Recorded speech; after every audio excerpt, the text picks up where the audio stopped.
Welcome back, my friends, my family, and everyone. I wanted to finish up this video, finish up Colorado tour, and so this will be the last video. I am home. Everything worked out great. I'll give you a quick summary.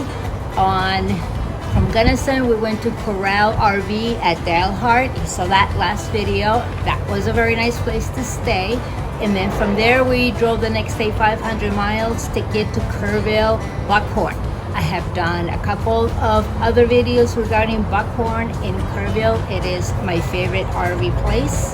It has the best of my ratings. Basically, I give them a 5. They are fantastic. There's a couple of videos already on Buckhorn, so therefore I didn't want to really record there and add some more Buckhorn because I pretty much have that place covered. From there, we came home yesterday. I wanted to do this last video to wrap it up, give you my pointers of what I thought worked great, what I would do differently, some of the things that I was surprised about, that kind of stuff. So let's just say that when I got started planning this trip, it was only a month away. So that was kind of our fault. We just decided that we wanted to go and tour Colorado for July trip. We have a Good Sam membership, went online, and there's also an app, and I used that Good Sam planner feature, and that was very convenient to have because all of the campgrounds are there, but they are separated. If you want just Good Sam, you press this one key. If you want all of them, you add a couple of keys. And I've decided just to use Good Sam. Good Sam doesn't guarantee really a wonderful place to stay, the high end, the best of the bunch. It doesn't. It provides a 10% discount to all of the reservations. I thought that would be a cost savings, and I use Good Sam's for this trip. And when I got to each one of the parks or resorts, on all of them, Texas and Colorado, the way I did it was fill out this form which contains your rig information, the size of your trailer, So I fill all that out and send that out as request a reservation that I wanted their site. Some of them didn't even receive it. What I would do differently, forget that feature, call them, and while I have them on the phone, I'll be asking some questions as to what's not working.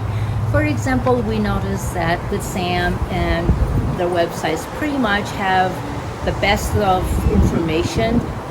We have Wi-Fi, we have cable, and it's assuming that everything works great. When you get there, nothing works, and it's pretty much surprising to me, even to the point where I went to the office. We spoke to the staff about the cable not working, and when we checked in, they gave us all the information. The cable was working fine, gave us a password and everything, but when we tried it, we realized no. And so we went back to the office and talked to another staff member, and that person said, yeah, we're not using the cable anymore. It's not working. We're going to change it out. And so there is no cable. We're like, oh, geez. So even among the staff, I felt that I couldn't really trust anyone. So maybe on the phone, you can ask a few more questions. Sorry about the dog, so that there are less surprises, really. Also, we have cable here at home. There's cable also in the trailer. We're thinking of switching out to satellite television because we can put that in the RV. Dish Network was something that most people were using, so we're going to look into that. This is my first longer trip of 3.5 weeks. We went to the Grand Canyon not too long ago. It was a shorter trip, distance-wise, and the amount of time as well. We've learned a few things by being out there a little longer. 3.5 weeks, it was just right. By the time the end of the trip was coming, we were like, yeah, we're ready to be home. love sharing my videos with you. This one here, Colorado tour, for example. But I think the main goal for me is to put this in a place where I can get to it someday when I am not able to travel anymore. Posterity. The trip was very successful. Some of the down things, for example, was when we didn't know. This is another video that we already talked about this as well. But we did not know that the highway was closed, and we neglected to look ahead and see what options there were. The option that we decided was Independence Pass, and I was completely wrong. But we took that option, and we ended up getting into trouble. We're fine.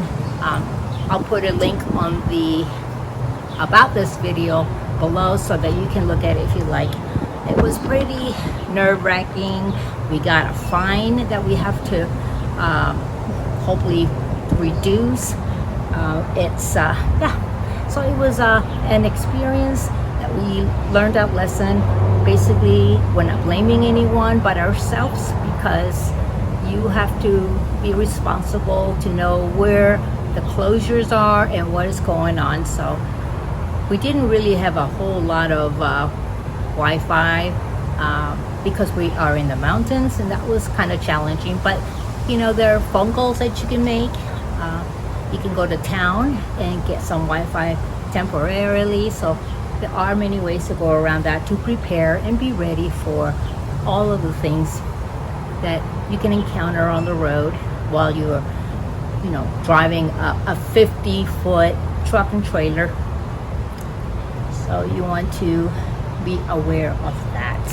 So in case you guys want to know what else am I doing, I think I mentioned on another video that I like to visit the East Coast, and I am not done backpacking. I want to do a couple of trips. I want to get in shape for that first cell, and try to do that to the best of my abilities physically. And here in Texas, we went, last trip I went was Gummo, which is Guadalupe Mountains National Park. I'm gonna wrap this up with just a simple thank you for joining. And if you have any questions about our trip to Colorado, questions about anything on the 18 videos, so let me know, and I will be happy to provide that information for you. Thank you for joining us, and don't forget to subscribe for future trips, and we will be vacationing some more very soon while we can, because we are retired now. Thank you. Bye.